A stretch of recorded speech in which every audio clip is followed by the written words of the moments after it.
Hello little family! Welcome to our vlog! So last vlog nga po natin, binilhan si Daddy ng watch for his 35th birthday. And bumili rin kami ng uniform ni Leah at nagmadali na ring umuwi dahil may dinner pa kami. Pagdating sa bahay, nagliguan na kami agad at namili ulit ako ng susuotin. Ang goal ko nga dito ay mapartneran yung new sandals ko para masuot ko na. Kaya lang medyo struggle ako pumili dahil maulan ng panahon. Ang bet ko kasi talaga yung mga long dress ko. But since nagmamadali na nga kami, pumili na lang ako ng dalawa. Ito talaga yung first option ko. Once ko pa lang kasi ito nasuot nung nag-work ako last year. And sakto rin siya sa malamig na panahon dahil mainit yung tela niya. Kaya lang sabi ni Daddy parang hindi raw bagay sa occasion. So trinay ko naman yung second option ko. May palda short kasi ako from mommy na gustong gusto ko masuot pero hindi ko mapartneran. Sakto, meron akong bagong oversized sweatshirt na knitted. Gusto kong itry kung magko-complement ba yung dalawa. So here's the look. Flowy yung skirt pero satin kasi yung inner niya so mainit din sa katawan. Sabi ni Leah ayaw daw niya nung forma ko, ang pangit daw. Pero wala na nga akong time and sa totoo lang nagustuhan ko talaga siya. So carry na to, mag-aayos naman ako. Hindi na nga ako nakapag-video sa pagmamadali, basta finished product na lang. Clean look lang tayo for today's video. Total hindi rin naman talaga ako marunong mag-makeup.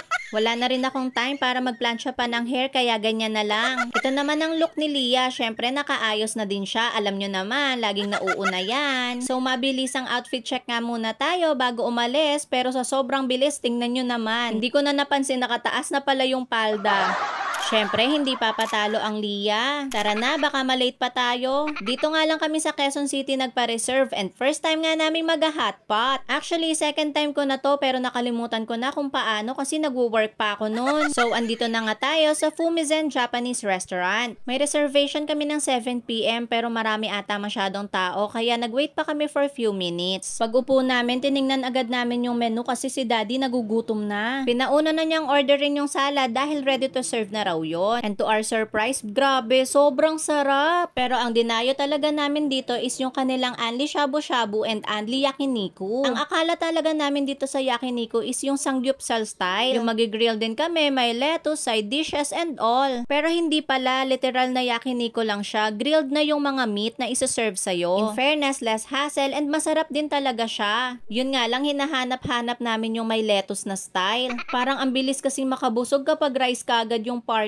So back to shabu-shabu na tayo dahil ito lang talaga yung kinain ko. At dahil nga first time namin, nagpa-assist kami at nagpa-demo kung paano lutuin. May style and technique din pala kung paano lutuin yung mga meat. Iba ang pagluto ng pork sa beef. Kaya unahin nyo raw ilagay yung mga vegetables and mushrooms dahil kahit matagal, pwedeng-pwede to. Yung beef kasi mga 10 seconds lang kailangan tanggalin mo na or else magiging matigas siya. Sa pork naman, medyo matagal lang siya ng konti. Check nyo na lang yung kulay. Grabe, super sarap ng sabaw sa malamig na panahon. Yung flavors pala niyan, isang miso and nakalimutan ko yung isa, basta sweet siya. First kong natikman yung miso and sobrang sarap na talaga agad. Pero nung natikman ko yung other side, naku, 100 out of 10 talaga. Super na-enjoy nga namin yung pagkain and sakto talaga siya sa panahon. Sayang nga lang, ang bibilis namin kumain, parang hindi namin nasulit yung unlimited. May mga alcohol drinks nga rin pala dito. Yung ibang table, umiinom sila while having shabu-shabu. Parang masulit pag ganun kasi ang tagal yung kakain. Char! So anyway, super happy nga kami sa another experience unlocked for our family. Sayang nga raw, wala silang complimentary cake sa ngayon para sa mga birthday celebrants. Dalawa pa naman si Daddy Kirk and Daddy Benjun. Pero nagbigay naman sila ng complimentary ice cream and I'm telling you talaga, this one is also 100 over 10. Ang sarap! Yung flakes na toppings niya, nagko-complement para maging crunchy yung shaved ice. Then nagpahina nga lang din kami ng ulan dyan and umuwi na rin kami. Ayan lang muna. Bye!